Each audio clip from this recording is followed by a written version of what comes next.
Hey everybody, welcome to this month's O.C.D gaming news, and girl, there's a lot to talk about, so let's get to it. First things first, I have to give a special shout out to my beloved Patreons at the infected level. Big shout out to D Cells, Cody Neff Rogers, and Maddie Gallows. Thank you for all your love and support on Patreon. I appreciate you all so very much. Now, back to the news.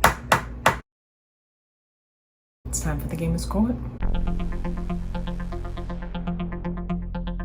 So today on the docket, we have a very interesting case. We have a case of an appeal coming to the courtroom today. The appellant in this case is the fans of Days Gone. Now, there has been lots of talk about games, how much they cost, about studios shutting down. We never got a sequel, right?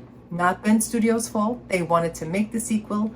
I love Ben Studios, and I am so looking forward to whatever they're playing next. But Jeff Ross, ex-Days Gone, and he was there for many, many years. He helped develop Days Gone, the Horde system, like everything. Like that game was so iconic. It was so groundbreaking. And all these other games cost so much to get made. And he revealed that the cost, this is what he's saying, that the cost to make Days Gone was around $115 million to make Days Gone, compared to some of what we find out like The Last of Us 2 cost and other games have cost. This is practically a bargain basement sale, as he says. So why didn't Days Gone 2 get greenlit for a sequel? Justice for the fans of Days Gone and for the people who wanted to see Days Gone 2. Jeff Ross came out and he spilled all the tea. He says that Herman Hulst and the bigwigs at PlayStation never really loved Days Gone and didn't give it the love it deserved. And that's why it's not getting a sequel. This is what he is alleging. It kind of makes sense. It's so beloved in the gaming community. It's so beloved, like it's doing so well on Steam. They won't even release how many actual copies it sold, but it was a successful game. And he says that they were just scratching the surface of the world of Days Gone. Now, we know that game ended on an iconic cliffhanger. And what I wouldn't do to see the part 2 that never was, me and so many other fans. Supposedly the movie is still on, but we have no idea who's going to play in it. There's been no word about it. Us mongrels will just have to cry about it. And I am very sad that we will never see a sequel. I am bringing this case up for appeal to the PlayStation powers that be. Please bring back our Days Gone.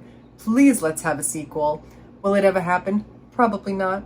Will this legal decision be binding in a court of law? Absolutely not. But it should. I am here 150% to support Ben Studio and whatever they're working on next. Jeff Ross also spilled some tea on what they were working on and what they could be possibly working on. Excited to play whatever Ben Studio comes up with next. But the mongrel community, 5 years after its release, refuses to let it go. I love that kind of pettiness. Now, get out of my courtroom. Next case. Now, lots of The Last of Us news. There was some exciting news coming out of the Last of Us HBO series camp. We are getting 7 episodes for The Last of Us series, and it is coming out in 2025. Okay, so we had a feeling it wasn't coming out because the writer's strike, it got so pushed back. There are many pictures and leaks of the actors on set. I will not be posting them here. I am not a fan of spoilers, and I will not post any spoilers. But they also, not only is that exciting, and I was like, oh, 7 episodes. I think the first season only had 8, but maybe I have a feeling that these episodes are going to be a little bit longer, even though it's only 7 episodes, which I'm not mad at. And they also talked about season 3, what they're planning for season 3, and possibly a season 4. Season 3 could possibly be significantly larger and possibly a season 4. Not only that, now we have a new cast member joining the show.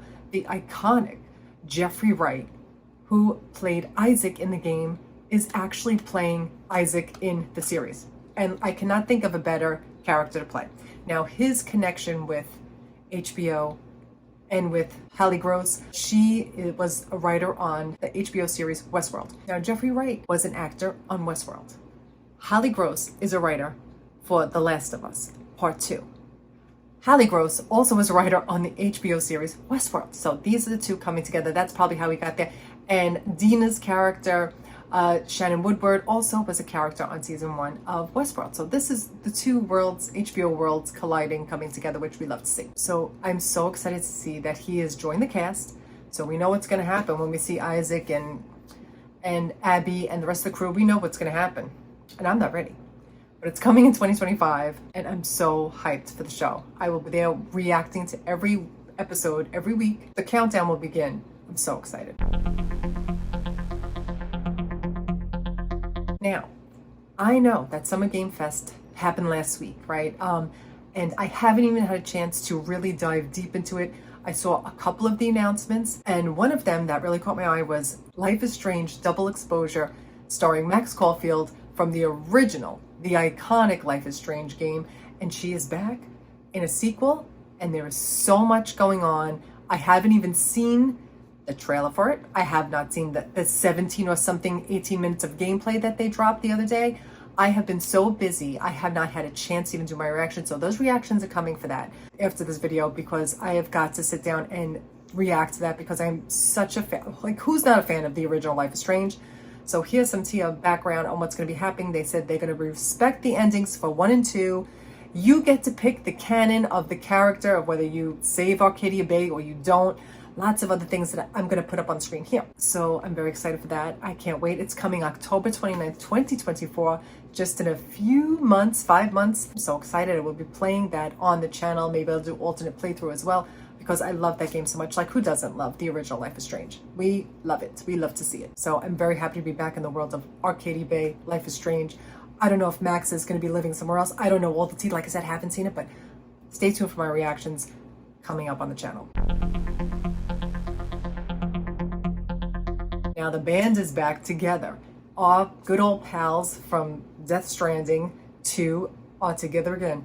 Troy Baker, Norman Reedus, and Hideo Kojima were seen together, obviously for Death Stranding 2. But I was a little curious, because it had been reported also that they had finished wrapping the dialogue, the mocap for the entire game, and now it's just going to be like the next year or so is going to be like finessing it and getting it together. Why are they all together? What else has been going on? What are they working on? I'm excited to see them together, and I just can't wait for Death Stranding 2. I'm so obsessed, and I can't wait to see the game and play the game and find the release date so we can get our hands on it. Also, Kojima was bringing up the past in another one of his posts, where he posted this pic of Norman Reedus in the thumbnail for PT, the game that never was, one of the most iconic games that never got made. And what a shame it never got made. I have a feeling we're going to see a lot more horror from Kojima. He's not finished with that genre. He has barely scratched the surface, and I think that's what we're going to be getting for O.C.D game that he's working on with that Xbox. But he's got so many hands in the fire. He's probably juggling 10 things right now that we don't even know about. I never played the demo. I don't think I could survive playing that demo. I barely could get through a viewing of that demo.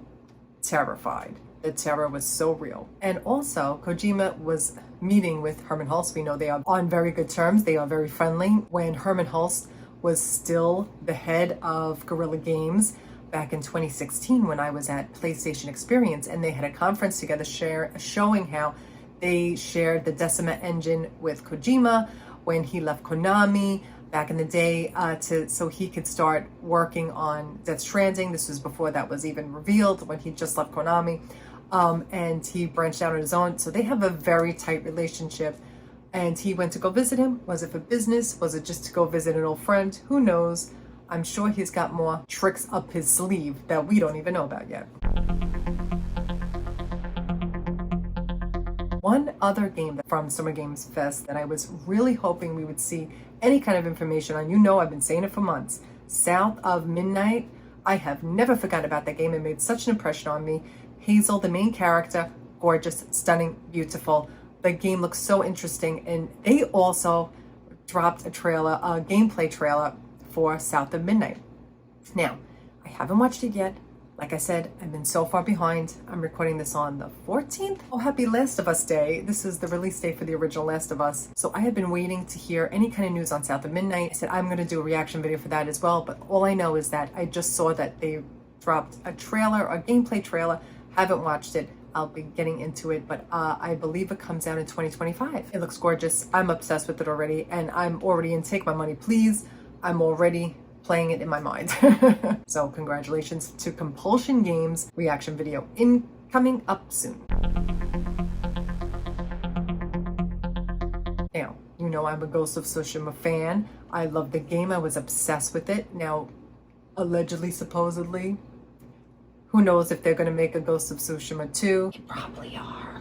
But nothing has been revealed yet. Not only was it such a hit for the video game world, they are making a movie out of the game. Now, if you haven't watched the show Shogun, it was on, I think in April or May. The series was like an 8-part series. It was brilliant. It was amazing. If you haven't watched it, stop this video right now and go watch the entire series of it, because it was everything. I was obsessed. Couldn't stop watching it. I think I binge watched it in 2 days. It was so good. Now, the main character, Hiroyuki Sanada, played the main character in the game. He was like the director, the producer. He did like he was like the caterer. He did lighting, gaffing. He did everything, right? And that was his baby. That was his series to be made. And what an iconic job he did. He's an iconic actor, everything, like such a great show and such an incredible actor. And he brought the story to life in like the best way possible. And he is in talks for playing a character in the Ghost of Tsushima movie. And I hope so, because we need that iconic actor for that iconic game adaptation. It will be a hit, and I would love to see more video game adaptations into movies, bringing more people into the world of video games. That's awesome. I love to see it. Also, Ghost of Tsushima was released on PC last month, and it has surpassed God of War sales and has become the second biggest PC launch. So congrats to Ghost and Sucker Punch Productions. Now, PlayStation had a showcase last month or this month. I don't even know what day it is, what month it is. But they had a showcase, and it was lackluster. It didn't blow me away. It was just okay. I didn't even do a reaction video for it because I had a feeling it wasn't going to be giving what needed to be gave. A couple of standouts from the PlayStation showcase was the Until Dawn remake. It's coming out in 2024. The Silent Hill 2 release date is coming on October 8th. God of War is coming to PC on September 19th. Like, it was just, I was not bothered by this showcase. It did not do it for me. I wanted more. More. I wanted more from that showcase, and they said they were going to give us more at the Summer Game Fest. And there's nothing that's rocking my world. Nothing that I can report back home to you. I'm sure there was lots of things. Like I said, I skimmed the surface. Nothing stood out to me that I was dying to see. I was a little disappointed that we didn't see anything from Double Fine. I think what we're going to get from them is going to be like their own showcase, talking about what they've been working on and what games are coming out. I think they're going to do their own thing, because they need their own moment in the spotlight. They need their own moment to talk about the games they've been working on and what's coming. That's what I think. But no one at Double Fine is telling me nothing. I wish. Now, John Romero, the renowned video game designer, his story about video games, his life in video games, has become a book, Life in First Person, a memoir, and it is going to become a movie as well. So congrats to John Romero. We love to see it. Call of Duty Black Ops 6 was announced by Activision. No surprise here that it was coming. GTA 6. Everyone is waiting for GTA 6 to drop. When is it coming? We got the reveal trailer, like, I don't know, 6 months ago, 8 months ago, I don't even remember. But it is probably at least another year away. Strauss Zelnick from Take-Two announced that they feel highly confident that they will deliver the game in fall of 2025. Now, we know the story about how games get pushed back. I even think Red Dead Redemption 2 got pushed back once or twice. I'm not sure. I don't remember. It's been a while. We're all excited to play it. Can't wait to play it. But I did not think it was coming out anytime this year. That's for sure. Maybe the very end. Maybe December 31st, 2025 it's coming out. If not, I could see it even getting pushed back till the very beginning of 2026. I mean, it's been over 10 years. It was released the same year as The Last of Us. So 2013, the GTA 5 came out. So it has been a long time coming. They made Red Dead Redemption 2 in the in-betweens. You know how long it takes them to make these games. And this game's going to be around for a very long time. So, you know, they might as well make it the best possible game they can. Okay, here are some release dates for the video games coming out this month. I was very surprised that Remedy Games dropped the DLC series for Night Springs Alan Wake 2. I had no idea it was coming. Well, we knew there was going to be some kind of expansion, but we didn't know what or when or how. And they just dropped the news at Summer Games Fest. that it was going to be released the next day. I think it was like on the Friday, and they announced it dropped on the Saturday. And I don't know if you're seeing, if I've posted all 3 videos by the time you're seeing this, probably. And I loved every second of it. It has got my conspiracy theories for how all the games are connected: Control, Quantum Break, and Alan Wake 1 and 2, and all the DLCs and all the characters. It's just, I mean, it just like brought up the hype level for the game, and the conspiracy theories for the game, and the characters, and the everything that goes on, and the connections to all the universes really comes together in this DLC. And it was brilliant. It was like, we did not deserve this DLC. Okay, we did not deserve the DLC for the 3 games. They went above and beyond. It was so good. I enjoyed every single bit. And you know what? I'm not mad at having short played games like this, or like having part 1s or part 2s, like playing this game like 3 episodes and I was done with it, and it gave me everything I needed.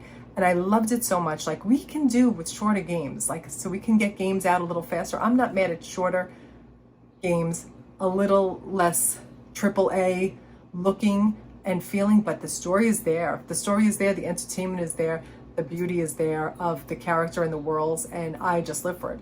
So that's my recommendation. If you haven't played it yet, please do. It was, I think, like $12.99 to upgrade for the expansion pack, and it was totally worth it. Totally worth every penny, and honestly, we didn't deserve it. And that's the video game release. What are you looking forward to playing this month and next month? I can't even think of what's coming up. I still have to finish Hellblade 2. Loving it so much. I know it got a little sidetracked by this surprise drop by Remedy. I had no idea it was coming and so soon, so I had to play that right away. But what are you looking forward to playing this month? Let me know in the comments. And now it's time for my yes bitch, and the mess. Now, my yes for the month: Hellblade 2 and the Alan Wake Night Springs DLC. I was obsessed with Hellblade 2. I was obsessed with Alan Wake 2's DLC. Play it, look for it on my channel. You have to watch it. My reactions were everything.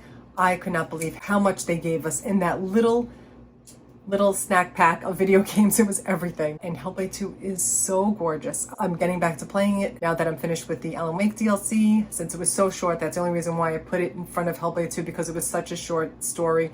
DLC was only 3 episodes, so I wanted to finish that up quick just so I wouldn't have to put it to the side. But Hellblade 2, the rest is coming. I love it so much. I love the game, and I just wanted to say thank you for any and all love and support on that series. I appreciate it, and thank you also for all the love and support you showed me on my video game makeup cosplay for the Hellblade 2 Death Becomes Her. I did so much work for that makeup cosplay, so much work on the costume and the headpiece and the gown and the hair and the wig and everything else. So thank you so much for supporting that and watching it, and I appreciate you guys' support so very much. And my mess for the month is that I'm a little disappointed that there's not more games to play coming up. I'm very happy that we're getting the Life is Strange Double Exposure coming in October. I am very excited for South of Midnight, but that doesn't drop this year. For me, that's the only other game I'm looking forward to play is the Life is Strange. And the Until Dawn remake, but that's like, I've played it already, and I will absolutely replay it again on the channel because I want to see all the upgrades and how much it's changed since it dropped in 2015. If you are an OG of the channel, that was the very first game I played on my channel. It's been almost 10 years. Like in August, I'll be on the channel for 9 years. I can't believe it. That's crazy to me. So shout out to anyone who's an OG, who's been here since the beginning. Shout out to everyone who's here now. Shout out to everyone who has left me a comment, left a like, a comment, a share, likes my tweets and shares them. I'm barely on, guys, I am barely on social media. I am barely on Twitter. I am barely on Instagram. Like that and YouTube, the 3 things. I am barely on. And if there's anything going on with the channel, I usually now just put it in community notes on the channel, because I know not everyone follows me on Twitter that's on the channel. So I figured like I get more of you if there's something that I've got to talk about to get to you guys right away. I'll put it in the community notes on the channel. So check out the community notes if you don't hear from me or don't see me or think I left town or I'm in the witness protection program or something. It will be in the community notes what's happening, what's going on. My mess for the month was I was a little bit underwhelmed by the PlayStation showcase, and I love PlayStation. No shade to PlayStation. You know, I am a PlayStation girl, but I do but I love Xbox too. Like I am playing Hellblade 2 on Xbox. Like I don't pick sides, but PlayStation was the console I started out on, right? So I love them both, but I was very excited by Xbox showcase and their reveals and everything that they're working on. Like they were amazing. PlayStation was a little mid, was a little meh for me this month. So PlayStation, we need to see something from you because there's not much to look forward to for the end of the year. And I know these games take a long time to be made, and I know that they cost a lot of money, and I'm not saying that, but like, let's work with these teams to make smaller games and not so AAA time constraints. We don't need to have 10 years in development to get a good game. That's all I'm saying. That's just my opinion. That's my mess for the month. But I appreciate all the devs working so hard, and I appreciate all the hard work they do to bring us the games that they love. This is no shade to the devs, but let's give them a little more freedom to not put out blockbusters or bust. Like it's either a blockbuster or you're done. Like I don't want to see that anymore, honestly. So shout out to all the game devs working so hard to bring us the games that we love. I appreciate you so very much. That's it for this month's gaming news. You know, I was having so much trouble with my game capture and my videos were looking very dark. I noticed it, like, and it was driving me crazy. I couldn't figure out why. Guys, and you know we're a bitch on a budget. I don't want to tell you how old my computer is. Like I would be embarrassed. It's so old. My equipment's so old. Like I would literally have bare bones here, right? I did upgrade my Elgato game capture to like an HD 60X. I know there's a 4K. That was a little bit out of the price range. Okay, so we went with the X. I've got the OBS set up, and it was like to get it adjusted. Like it's not like the resolution isn't as beautiful as I want, but I'm working on it because, you know, I'm not a technological person. I barely know how to turn on the computer and make these videos for you guys. So I am trying my best to get like the best quality video, but it's better. Like if you see my Alan Wake DLC videos, okay, that's when I think I started it. It is still dark, but that's the gameplay itself. Like I even mention it in the videos. I'm like, this gameplay is dark. I cannot see it as I'm playing it. And that's not my game capture. That's like the actual game is just dark in sections. But I'm trying to make it look as pretty as possible so you guys have the best quality that I can give possible for these games. So bear with me. We're in a transitional period with this stuff. I'm trying to get it to work. I have no idea what I'm doing, so it's taking a little bit. I'm doing a lot of research, trying to figure it out. So bear with me as I try and adjust it accordingly. But it was bothering me. Like I know, like some people like, oh, we watch your videos anyway, and you guys are so sweet for saying that, because like, and I know you guys are so sweet, but it was bothering me. Like I knew it had to be changed. Like, but I was like so nervous to make the change because I don't know what the heck I'm doing, and it's expensive to buy these upgraded game captures. But I had to do it. And don't forget, I am also a small business owner. I have my own Etsy shop where I make accessories, scrunchies, like little makeup bags and little wallets. I'm making so many things that are coming out that I've been trying to work on in the in-betweens, but I'm doing a lot of crocheting stuff too. Kinds of accessories are coming, little bags. I'm crocheting bags right now. So there's going to be more stuff coming to the Etsy shop. So take a look, check it out. I have got a couple of 5-star reviews. The only reviews I have are all 5-star. So thank you very much. Support your girl if you can. If not, thanks just for being here. I appreciate you so very much. I appreciate you being here watching these videos. I know that some people were saying they're not even seeing my videos, they're not even getting notifications. If you like the videos, you should be getting like more alerts that my videos are coming. So if you see my video, give it a like, please. It'll help me get seen by you and more people. So I really appreciate it. So thanks so much for being here. And that's it for this month. Thanks so much. And I will see you next month for some more shenanigans and gaming news. Thanks for watching. I'll be back with more.